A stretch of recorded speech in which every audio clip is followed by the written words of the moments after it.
Hamas आतंकियों के बर्बर हमले के बाद इजराइल के पलटवार से गाजा थर्रा उठा है। आतंकी हमले में इजराइल के 1000 से अधिक लोगों की मौत हो चुकी है।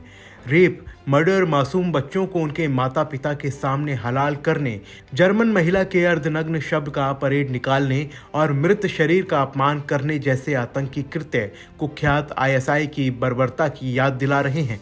जवाब में इजराइल ने हमास आतंकियों को खत्म करने की कसम खाई है। इजराइल ने गाजा की घेराबंदी करके वहां बिजली, पानी और जरूरी सामानों की सप्लाई काट दी है, जिससे फिलिस्तीन में बड़ा मानवीय संकट पैदा हो चुका है। अपने धर्म की वजह से जितनी यातना यहूदियों ने सही है, उससे ज्यादा यातना शायद ही किसी समुदाय ने सही होगी।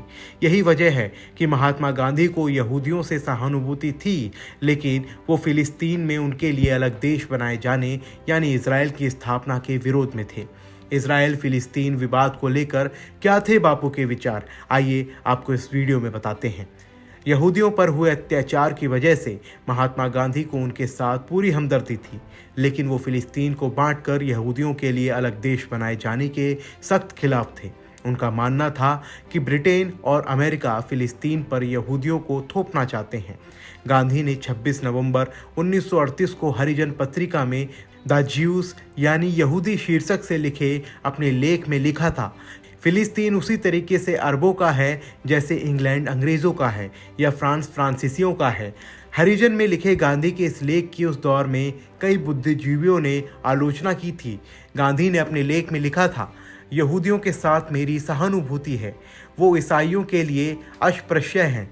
ईसाई उनके साथ जैसा व्यवहार करते हैं वो हिंदुओं के अस्पृश्यों के साथ व्यवहार के काफ़ी करीब है। दोनों ही मामलों में अमानवीय व्यवहार को जायज़ ठहराने के लिए धर्म की आड़ ली जाती है। अहिंसा के पुजारी गांधी ने अपने लेख में यहूदियों पर अत्याचार के मद्देनज़र जर्मनी पर हमले तक की वकालत की, लेकिन वो फिलिस्तीन में किसी यहूदी देश की स्थापना के सख्त खिलाफ थे।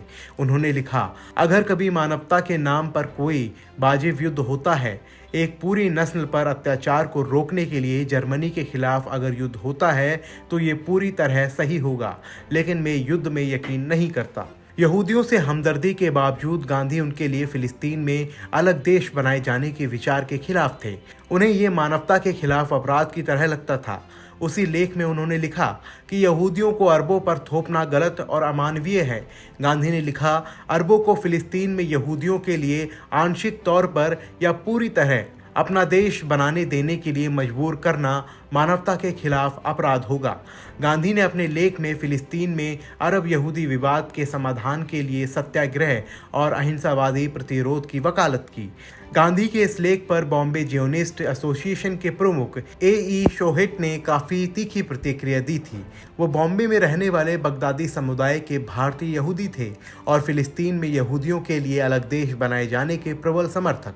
उन्होंने गांधी के हरिजन में छपे लेख के जवाब में द जूइश एडवोकेट में लिखा कि यूरोप में रह रहे यहूदियों को भारत के हरिजनों में एक बड़ा बुनियादी फ़र्क है। यहूदियों के पास अपना घर नहीं है, जबकि हरिजनों के साथ ऐसा नहीं है। उन्होंने ये भी कहा कि यहूदी तो 2000 वर्षों से अहिंसा का पालन कर रहे हैं, लेकिन उन पर अत्याचार थम नहीं रहे। 1 सितंबर 1939 को गांधी ने बॉम्बे जियोनिस्ट एसोसिएशन के प्रमुख ए.ई. शोहेट को यहूदी नववर्ष पर शुभकामना देते हुए खत लिखा था। उस खत को इजराइल की नेशनल लाइब्रेरी ने 2017 में पहली बार सार्वजनिक किया था।